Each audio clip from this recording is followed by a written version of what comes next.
Hi aspirants ఎలా ఉన్నారు? This is Krish. Welcome to my channel Krish competitive Adda. So ఈరోజు మన టాపిక్ వచ్చి కానిస్టేబుల్ మెయిన్స్ ఎగ్జామ్ ఎప్పుడు ఉండొచ్చు, అదేవిధంగా ఈవెంట్స్ ఎప్పుడు స్టార్ట్ అవ్వచ్చు అనే వాటి మీద ఈరోజు మనం అనాలిసిస్ చేద్దాం. సో దానికన్నా ముందు రెండు చిన్న మాటలు. ఒకటి, రైల్వే ఎగ్జామ్ సంబంధించి almost 300 question papers, previous papers అనేది మన టెలిగ్రామ్ ఛానల్లో అప్లోడ్ చేశాను, వెళ్ళి డౌన్లోడ్ చేసుకోండి. సో సెకండ్ది వచ్చి, సో ఎవరైతే కానిస్టేబుల్ అభ్యర్థులు ఉన్నారో కేవలం వాళ్ళ కోసమే ఈ వీడియో. రైల్వే అభ్యర్థులు ఉంటే దీన్ని ఇక్కడే స్కిప్ చేయండి. సో నేను ఈ వీడియోలో 3 టాపిక్స్ గురించి మాట్లాడుతున్నాను. ఒకటి, ఈవెంట్స్ ఎప్పుడు, the main question. And second one వచ్చి ప్రిపరేషన్లో మీరు ఎక్కడ ఉన్నారు, that is second point. And third point వచ్చి మీరు ఇంకా కానిస్టేబుల్కి ఎందుకు ప్రిపేర్ అవ్వాలి, అసలు కానిస్టేబుల్ మీద హోప్స్ ఎందుకు పెట్టుకోవాలి. సో ఈ మూడిట్ల మీద మాట్లాడతాను. సో చివరి వరకు చూడండి. సో వీడియోలో చెప్పే ప్రతి మాట కూడా ఇస్ మై ఒపీనియన్. సో నాకు తెలిసిన ఇన్ఫర్మేషన్ బట్టి, అదేవిధంగా నేను అనాలిసిస్ చేసిన దాన్ని బట్టి చెప్తున్నాను. So it's a pure unofficial. So అదైతే మీరు గుర్తుపెట్టుకోగలరు, గమనించగలరు. సో ఇప్పుడు ఈవెంట్స్ ఎప్పుడు? So in my point of view, so events అనేది ఆగస్టు ఎండింగ్లో కానీ అదేవిధంగా సెప్టెంబర్ స్టార్టింగ్లో కానీ జరిగే ఛాన్స్ ఉంది. ఓకేనా, జరిగే ఛాన్స్ ఉంది, అదైతే గుర్తుపెట్టుకోండి మీరు. సో ఎందుకు దానికి గల కారణాలు ఏంటని చెప్తే నేను ఆల్మోస్ట్ మీకు 5 రీజన్స్ చెప్తాను. సో దాంట్లో ఫస్ట్ వన్ వచ్చి చాలా important and the major factor create చేస్తుంది. అది కోర్టు కేసు, సుప్రీంకోర్టులో ఉన్న కేసు. సో మీకు ఆల్రెడీ తెలిసిందే, సుప్రీంకోర్టులో కేసు అనేది నడుస్తుంది దాని మీద అనేది. సో ఆల్మోస్ట్ సుప్రీంకోర్టు హాలిడేస్ ఉన్నాయని మీకు అందరికీ తెలుసు, జూన్ టు జూలైలో ఉన్నాయని. సో జూలైతో హాలిడేస్ కంప్లీట్ అవుతాయి. సో అప్పుడు మనకు కోర్టులో కేసు అనేది నడుస్తుంది. సో అప్పుడు మనకి దాని యొక్క రిజల్ట్ అనేది రావచ్చు. సో రిజల్ట్ వస్తే ఖచ్చితంగా దాని మీద వెంటనే బోర్డు అనేది ఫాస్ట్గా రిక్రూట్మెంట్ ప్రాసెస్ అనేది స్టార్ట్ చేస్తుంది. సో అదొకటి రీజన్. సో సెకండ్ రీజన్ వచ్చి, సో ఇది మై పర్సనల్ ఇన్ఫర్మేషన్, నేను గ్యాదర్ చేసిన ఇన్ఫర్మేషన్. సో నాకు తెలిసిన ఏపీఎస్పీ ఎస్ఐ బ్రదర్ ఒకరు తెలిసారు, అదేవిధంగా నేను నా ఫ్రెండ్ ఒక సివిల్ కానిస్టేబుల్ ఉన్నారు. సో వీళ్ళిద్దరిని అడిగిన గ్యాదర్ చేసిన ఇన్ఫర్మేషన్ ఏంటి, so after election, so election అయిపోయిన తర్వాత, సో గవర్నమెంట్ ఫార్మేషన్ అయిన తర్వాత ఆగస్ట్ ఎండింగ్ ఆల్మోస్ట్ సెప్టెంబర్ ఆ రేంజ్లో మీకు ఖచ్చితంగా ఈవెంట్స్ అనేది స్టార్ట్ చేస్తారు అని చెప్పారు. సో ఇది కూడా అనఫిషియల్ ఇన్ఫర్మేషనే. సో వాళ్ళకి తెలిసిన ఇన్ఫర్మేషన్ నాకు చెప్పారు. సో ఇదైతే గుర్తుపెట్టుకోండి. సో థర్డ్ రీజన్ వచ్చి నేను చెప్పేది ఏంటంటే, రీసెంట్గా కొందరు రాజకీయ నాయకులు సో ఎవరైతే సభలు పెట్టారో ఆ సభల్లో ప్రతి స్టూడెంట్ కూడా ఈ పాయింట్ని తీసుకెళ్లారు వాళ్ళ దృష్టికి. ఖచ్చితంగా ఆల్మోస్ట్ 2 years అవుతుంది కానిస్టేబుల్ ఈవెంట్స్ ఇంకా పెట్టట్లేదు అని చెప్తే దాని గురించి కూడా మాట్లాడారు రాజకీయ నాయకులు పెద్ద పెద్ద మహాసభల్లో కూడా. సో అది కూడా వాళ్ళ మీద ఖచ్చితంగా ప్రెషర్ అనేది తీసుకొస్తుంది. వాళ్ళు కూడా దాని మీద పాజిటివ్ వైబ్స్ ఉన్నారు. సో నెక్స్ట్ ఫోర్త్ వన్ వచ్చి, so October 21. So October 21 or 20. So ఇక్కడ మనకు ఒక ఇంపార్టెంట్ డే ఉంది, పోలీస్ అమరవీరుల దినోత్సవం రోజు. సో ఖచ్చితంగా ఆ రోజుకి పోలీసు ఎప్పుడు ప్రతి సంవత్సరం కూడా ఆ రోజున మనకి ఎన్ని ఖాళీలు ఉన్నాయి, లేకపోతే ఏదైనా కొత్త నోటిఫికేషన్ వస్తుందా అని ఖచ్చితంగా సీఎం గారు మాట్లాడతారు. అదేవిధంగా పోలీస్ డిపార్ట్మెంట్లో ఉన్న హైర్ అఫీషియల్స్ కూడా దాని గురించి మాట్లాడతారు. సో అలా చూసుకున్నా మనకి ఆ రోజుకి ఏదో ఒక ఇన్ఫర్మేషన్ ఇవ్వాలి కాబట్టి ఖచ్చితంగా కూడా ఈ ప్రాసెస్ అనేది జరుగుతుంది అనుకుంటున్నాను. సో నెక్స్ట్ ఇంకో వచ్చి, సో రీసెంట్గా చూసుకుంటే ఎలక్షన్ మూవ్మెంట్ అయ్యి ఉండొచ్చు కారణం, లేకపోతే ఇంకేదైనా అయ్యి ఉండొచ్చు. సో కొందరు ఎవరైతే పోలీస్ డిపార్ట్మెంట్లో ఉన్నారో వాళ్ళ హైర్ అఫీషియల్స్ ఎవరైతే ఆఫీసర్స్ ఉన్నారో వాళ్ళందరినీ కూడా బదిలీలు జరిగినాయి. సో ఈ బదిలీలు జరగడం వల్ల కొత్త ఆఫీసర్స్ అనేది వచ్చారు. సో ఇలాంటి సమయంలో సో కొత్త ఆఫీసర్స్ కూడా దీని మీద ఖచ్చితంగా వాళ్ళకి తెలుస్తుంది రిక్రూట్మెంట్ ప్రాసెస్ అనేది మధ్యలో ఉందని. సో అది కూడా మనకి పాజిటివ్ వైబ్స్ కింద కనబడుతుంది. సో ఈ 5 కారణాల వల్ల ఏ ఒక్క కారణం కూడా మనకి రైజ్ అయినా, సో ఓకేనా, ఖచ్చితంగా మనకి ఈవెంట్స్ అనేది ఆల్మోస్ట్ ఆగస్టు ఎండింగ్లో కానీ సెప్టెంబర్ స్టార్టింగ్లో కానీ జరిగే ఛాన్స్ ఉంటుంది. సో ఎలక్షన్ కూడా అయిపోతుంది మనకి అప్పటికి. సో రిజల్ట్ కూడా వస్తుంది. సో ఇంక మనకి ఏమీ అడ్డంకి అనేది ఉండదు. So these are the 5 reasons నేను అనాలిసిస్ చేసిన ప్రకారం చెప్తున్నాను నేను. సో అదైతే గుర్తుపెట్టుకోండి. ఎన్విరాన్మెంటల్ రీజన్ కూడా చూసుకుంటే మనకి సమ్మర్లో ఆల్మోస్ట్ ఎప్పుడు కూడా ఈవెంట్ జరిగినట్టు కూడా లేదు మనకి. సో అదేవిధంగా రైనీ సీజన్లో కూడా ఈవెంట్ జరిగినట్టు ఛాయలు మనకి ఎక్కడ చూడలేదు ప్రీవియస్ కేసుల్లో కూడా. సో అందుకే మనకి ending of rainy season, so rainy season ఎండింగ్లో స్టార్ట్ చేస్తారు. మీరు చూసినట్లయితే ఎస్ఐ కూడా మనకి రైనీ సీజన్ ఎండింగ్లోనే స్టార్ట్ చేశారు. సో ఇప్పుడు కూడా అలాగే జరుగుద్ది. ఒక ఇంపార్టెంట్ పాయింట్ ఏంటి గుర్తుపెట్టుకోవాల్సింది, ఎప్పుడైతే ఈవెంట్స్ కంప్లీట్ అవుతాయో ఆ తర్వాత మనకి మెయిన్స్కి టైం ఎన్ని రోజులు ఉంటుందనేది ఎవ్వరూ అంచనా వేయలేరు. మీరు ప్రీవియస్గా చూసుకుంటే ఎస్ఐకి కేవలం 19 రోజులు మాత్రమే ఇచ్చాడు, 19 డేస్ మాత్రమే ఇచ్చాడు. తర్వాత చాలామంది పోస్ట్ పోన్ చేయండి అన్నారు కానీ ఎవరో పట్టించుకోలేదు. సో అదైతే గుర్తుపెట్టుకోండి మీరు.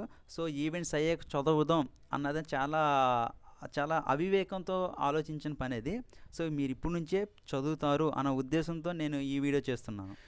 ఇక్కడ నేను 2 కేసెస్ గురించి మాట్లాడుతున్నాను. సో ఒకటి, నేను చెప్పిన విధంగా నా అంచనా ప్రకారం ఈవెంట్స్ అనేది ఆగస్టు ఎండింగ్లో కానీ సెప్టెంబర్ స్టార్టింగ్లో కానీ స్టార్ట్ అయ్యి అదేవిధంగా మీరు చదివితే, so this is the first case. So మీరు చదివారు కాబట్టి ఖచ్చితంగా మీరు అందరికన్నా ముందులో ఉంటారు, ఖచ్చితంగా మీకు జాబ్ వచ్చే ప్రాబిలిటీ ఎక్కువ ఉంటుంది. సో దీనివల్ల మీకు లాభం ఉంటుంది. ఓకేనా. సెకండ్ కేసు గురించి మాట్లాడుతాను. సో నేను చెప్పిన విధంగా ఈవెంట్స్ అనేది ఆగస్టు ఎండింగ్ ఆ సెప్టెంబర్ స్టార్టింగ్లో స్టార్ట్ అయ్యి మీరు చదవకపోతే సో మీకు మీ నాలెడ్జ్ యొక్క జీరో ఉంటుంది, మీరు జాబ్ రావడానికి ఉన్న ప్రాబిలిటీ తగ్గిపోతుంది. So second case. So next third case గురించి మాట్లాడుతున్నాను. నేను చెప్పిన విధంగా ఈవెంట్స్ జరగలేదు, మీరు చదివారు, సో అప్పుడు కూడా మీకు ఎటువంటి నష్టం లేదు. ఎందుకంటే మీరు చదివారు కాబట్టి ఖచ్చితంగా మీకు నాలెడ్జ్ అనేది ఉంటుంది. అది వేరే ఎగ్జామ్స్కి ఉపయోగపడుతుంది, అదేవిధంగా కానిస్టేబుల్ ఎగ్జామ్కి ఉపయోగపడుతుంది. సో ఈ 3 కేసులో కూడా మీకు లాభమే కానీ నష్టం అనేది లేదు. ఓకేనా, అదైతే గుర్తుపెట్టుకోండి. ఇక్కడ చిన్న కథ చెప్పాలనిపిస్తుంది, మీ అందరికీ తెలిసిన కథ అది, నాన్న పులి అనే కథ. సో మనకు ఆల్రెడీ చిన్నప్పుడు తెలిసిన కథ అది. ఒక గొర్రెల కాపరి ఉంటుండే, వాళ్ళ కుమారుడు నాన్న పులి వచ్చింది అంటాడు. వాళ్ళ డాడీ పరిగెత్తుకుంటూ వస్తాడు, అక్కడ పులి ఉండదు, ఆ అబ్బాయి నవ్వుతాడు.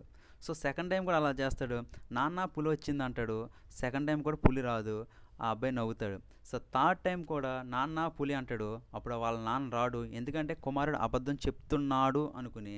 సో కానీ నిజంగా మూడోసారి పులి ఖచ్చితంగా వస్తుంది, ఆ గొర్రెలని అదేవిధంగా ఆ బాబుని కూడా తిని వెళ్తుంది. అప్పుడు వాళ్ళ నాన్న అనుకుంటాడు, సో మూడోసారి కూడా నేను వెళ్ళాల్సింది, వెళ్తే నాకు వచ్చిన నష్టం ఏముంది, మహా అయితే 10 మినిట్స్ అక్కడి నుంచి ఇక్కడికి నడిచి రావడమే కదా అనుకుంటాడు. అదేవిధంగా మనకి ఈవెంట్స్ ఎప్పటి నుంచి జరుగుతాయి అనుకుంటున్నాం.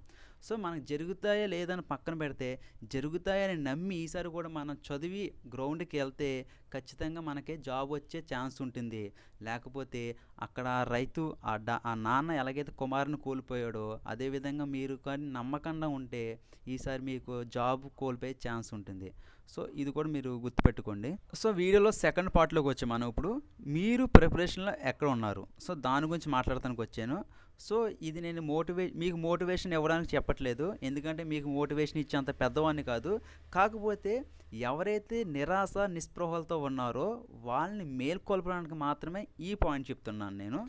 సో ముందు నిరాశ నిస్పృహల యొక్క మీనింగ్ తెలుసుకుందాం. మీకు ఆశ అత్యాశ గురించి తెలిసి ఉంటుంది. సో నిరాశ అంటే ఎవరైనా ఏదైనా సాధించడానికి ఒక పనిని మొదలుపెట్టి సో కొన్ని నిర్ణయాల వల్ల మీ తప్పిదం లేకుండా ఇతరుల యొక్క తప్పిదాల వల్ల లేకపోతే ఇతరుల యొక్క నిర్ణయాల వల్ల మీరు మీ యొక్క పని మీద ఆశని కోల్పోవడమే నిరాశ. ఓకేనా, ఈ పాయింట్ గుర్తుపెట్టుకోండి. సో మీ యొక్క పనిని ఏదైతే ఉందో మీ తప్పిదం లేకుండా ఇతరుల యొక్క తప్పిదాలు ఇతరుల యొక్క నిర్ణయాల వల్ల మీరు సాధించే పని మీద మీ ఆశని కోల్పోవడమే నిరాశ. సో అదేవిధంగా నిస్పృహ అంటే ఏంటంటే స్పృహ లేకపోవడం. సో స్పృహ లేకపోవడం అంటే ఇక్కడ మీనింగ్ ఏంటంటే, సో మీకు ఆల్రెడీ చాలామంది మర్చిపోయారు కూడా, అసలు కానిస్టేబుల్ నేను ప్రిలిమినరీ ఎగ్జామ్ పాస్ అయ్యాను అని చాలామంది ఆ స్పృహ కోల్పోయారు. అసలు కానిస్టేబుల్ ఈవెంట్ జరుగుతుంది, మెయిన్స్ ఉంది అనే ఆ స్పృహ లేదు చాలామందికి. సో ఈ 2 గుర్తుపెట్టుకోండి. మీరు ఎంత త్వరగా ఆ నిరాశ నిస్పృహల నుంచి బయటకు వస్తారో ఖచ్చితంగా మీరు ఆ రోజే డే 1 అక్కడ నుంచి మీరు స్టార్ట్ అయినట్టు మీ యొక్క జర్నీ. సో ఎంత వీలైతే అంత తొందరగా బయటికి రండి. ఖచ్చితంగా ఈవెంట్స్ జరుగుతాయి, ఖచ్చితంగా మెయిన్స్ జరుగుతుంది, ఖచ్చితంగా మీకు జాబ్ వస్తుంది. సో ఈ 3 గుర్తుపెట్టుకొని బయటికి రండి. సో నెక్స్ట్ వచ్చి ఇంకొక చిన్న క్వశ్చన్ మిమ్మల్ని అడుగుతాను నేను. సో మీ గుండె మీద మీరు చేసుకుని చెప్పుకోండి, మీలో ఎంతమంది కానిస్టేబుల్ సిలబస్ ఇప్పటికీ కంప్లీట్ చేశారు? సో చెప్పండి. ఇది చేదు నిజం. సో ఇప్పటికీ చాలామంది కూడా సిలబస్ అనేది కంప్లీట్ చేయలేదు. అదేవిధంగా గ్రౌండ్లో ఎవరైతే తడబడుతున్నారో దాని యొక్క మిస్టేక్స్ని కూడా రెక్టిఫై చేసుకోలేదు. సో మీ గుండె మీద మీరు చేసుకుని అడగండి, సో నేను గ్రౌండ్కి రెక్టిఫై చేసుకుంటున్నానా, ఈవెంట్స్ని రెక్టిఫై చేసుకుంటున్నానా, లేకపోతే మెయిన్స్ యొక్క సిలబస్ని కంప్లీట్ చేశానా అని ఒకసారి ఆలోచించుకోండి. అసలు మనకి 1.5 years అయింది ఆల్మోస్ట్ నోటిఫికేషన్ వచ్చి, ఆల్మోస్ట్ 2 years కూడా కంప్లీట్ అయిపోద్ది ఇది కంప్లీట్ అయ్యేలోగా. సో అయినా మీరు సిలబస్ కంప్లీట్ చేయాలి.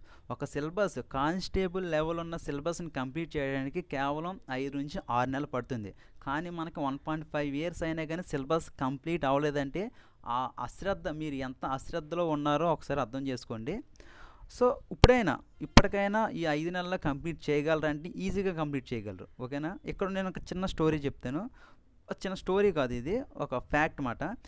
ఒక ఇంటిని శుభ్రం చేయడానికి మీకు ఒక 50 రోజులు టైం ఇస్తే ఖచ్చితంగా మీరు 50 రోజులు తీసుకునే దాన్ని శుభ్రం చేస్తారు. అదేవిధంగా ఒక ఇంటిని శుభ్రం చేయడానికి మీకు కేవలం 5 రోజులు ఇస్తే ఖచ్చితంగా 5 రోజులైనా శుభ్రం చేయడానికి చూస్తారు. ఓకేనా? మీకు 5 సంవత్సరాలు కాదు, 10 సంవత్సరాలు ఇచ్చినా మీరు కానిస్టేబుల్ సిలబస్ని కంప్లీట్ చేయలేరు. అదేవిధంగా మీకు ఒక 5 నెలలు ఇస్తే, సో కాన్ఫిడెంట్గా చెప్తున్నాను, ఫోకస్డ్గా చదివితే ఖచ్చితంగా 5 నెలలనే సరిపోతుంది. సో మీరు ఇప్పటి నుంచి స్టార్ట్ చేసిన ఒక 5 నెలల్లో ఖచ్చితంగా మీకు సిలబస్ కంప్లీట్ చేస్తారు, అందరికన్నా ముందు ఉంటారు. సో అదేదో గుర్తుపెట్టుకోండి. సో మన వీడియోలో థర్డ్ పార్ట్లో ఉన్నాం. సో వై కానిస్టేబుల్, అసలు మీరు ఎందుకు కానిస్టేబుల్ని ఇంకా పట్టుకోవాలి, ఎందుకు వదలకుండా ప్రిపేర్ అవ్వాలి, సో దాని గురించి మాట్లాడుతాను. సో ఫస్ట్ పాయింట్ వచ్చి మనకి నెంబర్ ఆఫ్ పోస్టులు. సో పోస్టులు ఎన్ని ఉన్నాయి? 6100 ఉన్నాయి. సో 6100 ఉన్నాయి. సో ఈ నెంబర్ ఆఫ్ పోస్టులు అనేది చాలా ఎక్కువ when compare to railway notifications and other. So చూసుకుంటే రైల్వే నోటిఫికేషన్స్ మనకి ఒక 5000 6000 వస్తుంది. సో ఈ 5000 6000 మనకి ఆల్ ఓవర్ ఇండియా వస్తున్నాయి. అంటే నెంబర్ ఆఫ్ జోన్స్ ఎన్ని ఉన్నాయి? మనకి ఆల్మోస్ట్ 18 ఉన్నట్టు ఉన్నాయి. సో నెంబర్ ఆఫ్ పోస్టులు ఫర్ సపోజ్ మనకు 6000 తీసుకుంటే 6000 బై నెంబర్ ఆఫ్ 18 వేసుకుంటే జోన్స్, సో ఆల్మోస్ట్ 300 400 వస్తున్నాయి మనకి, ఆ మధ్యలో వస్తాయి. అంటే ఒక జోన్కి 300 అలాగ వస్తాయి. ఒక జోన్లో ఎన్ని స్టేట్లు ఉంటాయి అంటే మళ్ళీ ఇక్కడ మనం డివైడ్ చేయకూడదు. అంటే అప్లై చేసుకునే వారి గురించి మాట్లాడుతుండే. ఫర్ సపోజ్ మనం సికింద్రాబాద్ జోన్ తీసుకుంటే మనం అప్లై చేస్తాం, అదేవిధంగా తెలంగాణలో ఉంటారు, అదేవిధంగా మహారాష్ట్ర, ఒడిశా ఈ దగ్గరలో ఉన్న వాళ్ళందరూ కూడా అప్లై చేస్తారు. సో అలా చేసుకుంటే ఆ 300ని డివైడ్ చేయాలి 4 స్టేట్స్తో, మళ్ళీ మన కమ్యూనిటీ వైజ్ డివైడ్ చేసుకోవాలి. సో ఇలా డివైడ్ చేయకూడదు, ఎందుకంటే సెంట్రల్ గవర్నమెంట్ జాబ్ అనేది స్టేట్ వైజ్ ఉండదు, డివైడ్ చేయరు. సో మామూలుగా చెప్తున్నాను. సో కాంపిటీషన్ రేషియో గురించి మాట్లాడటానికి, ఓకేనా? సో డివైడ్ చేస్తే కమ్యూనిటీ వైజ్ వచ్చి మనకి 20 పోస్టులు 30 పోస్టులు అలా దొరుకుతాయి. కానీ ఇక్కడ మనకి కేవలం గుర్తుపెట్టుకొని, కేవలం మీ జిల్లాకే ఒక జిల్లాలో 200 పోస్టులు ఉన్నాయి కానిస్టేబుల్, ఒక జిల్లాలో 300 ఉన్నాయి, ఒక జిల్లాలో 350 కూడా ఉన్నాయి. కేవలం ఒక జిల్లాలో మాత్రమే 200+ అలాగ ఉన్నాయి. సో ఓకేనా? అదేదో గుర్తుపెట్టుకోండి. సో అందుకే నెంబర్ ఆఫ్ పోస్టులు అనేది ఎక్కువ మనకి, అది గుర్తుపెట్టుకోండి ఫస్ట్ పాయింట్ కింద. సెకండ్ పాయింట్ వచ్చి మనకి so number of people qualified in preliminary. So preliminary అయిన వాళ్ళు, సో ఆల్మోస్ట్ మనం 5 lakhs మంది రాసాం, 5 లక్షల మంది రాస్తే కేవలం 92,000 మంది అయ్యారు. సో 92,000 బై 6000 ఒక్కంద వేయండి, 1:15 ఆర్ 1:16 ఆ రేషియో వచ్చింది మనకి. ఈ రీసెంట్ టైంలో 1:16 ఆ రేషియో ఉన్న జాబ్స్ మీకు ఎక్కడైనా కనపడినా చూడండి ఒకసారి, ఎక్కడైనా. సో చూసుకుంటే మనకి ఎక్కడ కనపడదు. 1:15 అనేది చాలా మంచి రేషియో, అది అసలు మామూలుగా చెప్పాలంటే గోల్డెన్ ఆపర్చునిటీ. సో నేను ఇక్కడ మళ్ళీ ఇంకో విషయం మాట్లాడుతున్నాను. చాలామంది ఈ 1:15 కూడా ఇంకా తగ్గే ఛాన్స్ ఉంటుంది. సో దానికి మళ్ళీ 2 కారణాలు చెప్తాను నేను. ఒకటి, చాలామంది ఇందాక చెప్పాను కదా నిస్పృహలో ఉన్నారని, వాళ్ళందరూ కూడా చాలామంది వేరే జాబ్కి వెళ్ళిపోయారు. సో అదొక పాజిటివ్ పాయింట్ మనకి. సో అదేవిధంగా కొందరు మర్చిపోయారు, అసలు ప్రిలిమినరీ అయ్యింది, నేను పాస్ అయ్యాను, ఈవెంట్స్ నెక్స్ట్ ఇంకా 2 మెట్లు ఎక్కితే 2 మెట్లు ఎక్కితే నేను పైకి జాబ్ వస్తుంది అన్న విషయం కూడా లేదు వాళ్ళకి. వాళ్ళు మర్చిపోయారు, ప్రిపరేషన్ స్టాప్ చేశారు. సో అలా ప్రిపరేషన్ స్టాప్ చేసిన వాళ్ళు కూడా మనం కూడా ఉండొచ్చేమో, చూడండి మీరు కూడా ఉన్నారేమో. సో ఇప్పుడైనా ఈ వీడియో చూసిన తర్వాత పైకి లెగండి. సో ఇంకో విషయం ఏంటంటే, సో ఇలాంటి టైంలో ఏమవుతుందంటే రేషియో అనేది తగ్గుతుంది, ఆల్మోస్ట్ 1:10 12కి వస్తుంది. 1:10 12 అంటే చాలా మంచి రేషియో. సో ఇంకొక విషయం చెప్తున్నాను నేను ఇక్కడ, బాయ్స్కి మాట్లాడుతున్నాను, బాయ్స్ గురించి మాట్లాడుతున్నాను. బాయ్స్కి అయితే ఇది గోల్డెన్ ఆపర్చునిటీ కాదు, డైమండ్ ఆపర్చునిటీ. ఎందుకంటే బాయ్స్కి 2500 ఏపీఎస్పి కానిస్టేబుల్స్ ఉన్నాయి. సో ఏపీఎస్పి కానిస్టేబుల్స్ ఓన్లీ బాయ్స్కే, అది మీ అందరికీ తెలిసిందే, ఓకేనా. సో ఎవరైతే గ్రౌండ్లో 3 క్వాలిఫై అవుతారో వాళ్ళకి ఖచ్చితంగా ఏపీఎస్పి జాబ్ అనేది వస్తుంది. అక్కడ కూడా మెయిన్స్లో కూడా మంచి మార్క్స్ తెచ్చుకుంటే. సో ఇదైతే గుర్తుపెట్టుకోండి. ఇక్కడ అమ్మాయిలకు మనకే ఎటువంటి పోటీ ఉండదు, గుర్తుపెట్టుకోండి అది. ఇంకోటి అంటే నెగిటివ్ మార్కింగ్ ఉండదు. సో మన రైల్వే ఎగ్జామ్స్ కానీ ఇంకే ఎగ్జామ్ రాసినా నెగిటివ్ మార్కింగ్ ఉంటుంది. ఇక్కడ మనకి నెగిటివ్ మార్కింగ్ ఉండదు. సో నెగిటివ్ మార్కింగ్ లేకపోవడం కూడా ఒక యూజర్ సార్, ఒక యూజర్ అన్న మీరు అని అడిగితే ఖచ్చితంగా చెప్తున్నాను, ఒక యూజే. మనకి ఎప్పుడైతే సబ్ కాన్షియస్లో కొన్ని ఆన్సర్లు గుర్తుంటాయి మనకి, అవి డైరెక్ట్గా మనం పెట్టలేము. సో ఎప్పుడైతే నెగిటివ్ మార్కింగ్ ఉంది అన్నామంటే ఆ టెన్షన్లోనే మనం క్వశ్చన్ ఆన్సర్ పెట్టకుండా వదిలేస్తాం. ఎప్పుడైతే నెగిటివ్ మార్కింగ్ లేదన్నప్పుడు ఖచ్చితంగా మనకి ఒక లాటరీ లేకపోతే రాయి అయిద్దామని ట్రై చేస్తాం. సో అలాంటప్పుడు మనకి 200 బిట్లో మనకి 100, మనకు తెలిసిన 100 వస్తే చాలు, ఓకేనా. మిగిలిన 100లో మనకి సో జస్ట్ మనకు దిద్దుకుంటూ వెళ్తే కనీసం 25 నుంచి 30 ఖచ్చితంగా వస్తాయి. మనకు కావాల్సింది almost 130 marks or 135. All category OC గురించి మాట్లాడుతున్నాను నేను. సో చూసుకుంటే మనకి ఖచ్చితంగా అనేది నెగిటివ్ మార్కింగ్ లేకపోవడం అనేది ఒక పాజిటివ్ న్యూసే, ఓకేనా. అదేదో గుర్తుపెట్టుకోండి. సో వీడియో చివరికి వచ్చింది my dear brothers and sisters. So ఏమీ లేదు, ఒకటే పాయింట్ చెప్తాను నేను. సో కానిస్టేబుల్ ఎగ్జామ్ని వదలకుండా పట్టుకుని ప్రిపేర్ అవ్వండి. ఒక 5 మంత్స్లో మీకు ఖచ్చితంగా గుడ్ న్యూస్ అనేది ఉంటుంది మీకు. సో మీ యొక్క పేరెంట్స్ ఏదైతే లేకపోతే మీ యొక్క డ్రీమ్ జాబ్ ఏదైతే యూనిఫామ్ వేసుకోవాలి అనుకున్నారో అది ఖచ్చితంగా జాబ్ వస్తుంది. సో కానిస్టేబుల్ జాబే అనే వదలకుండా. సో రీసెంట్గా మీరు చూడవచ్చు, ఒక కానిస్టేబుల్ సివిల్స్కి కూడా 780 ర్యాంకుతో కూడా వెళ్ళాడు. సో తర్వాత మనం ఏదైనా చేసుకోవచ్చు, ముందు ఒక మెట్టు ఎక్కితే తర్వాత ఏదైనా పైకి వెళ్ళచ్చు. సో నెగ్లెక్ట్ చేయకుండా చదవండి ఇప్పటి నుంచి. సో ఇప్పటి నుంచి ఒక 3 మంత్స్ చూడండి, ఖచ్చితంగా మన కానిస్టేబుల్ ఈవెంట్స్ గురించి ఖచ్చితంగా ఏదో ఒక పాజిటివ్ న్యూస్ వస్తుంది, అదైతే నాకు నమ్మకం ఉంది. సో మీరు కూడా ప్రిపేర్ అవ్వండి. So thank you for watching. So ఇది ఎవరికి షేర్ చేయక్కర్లేదు, ఎందుకంటే ఓన్లీ కానిస్టేబుల్ అభ్యర్థుల గురించే మాట్లాడుతున్నాను కాబట్టి, మన గురించే మాట్లాడుతున్నాను కాబట్టి మీరంటే సరిపోతుంది. సో లైక్ చేయండి, సబ్స్క్రైబ్ చేయండి మన ఛానల్ని. Thank you for watching.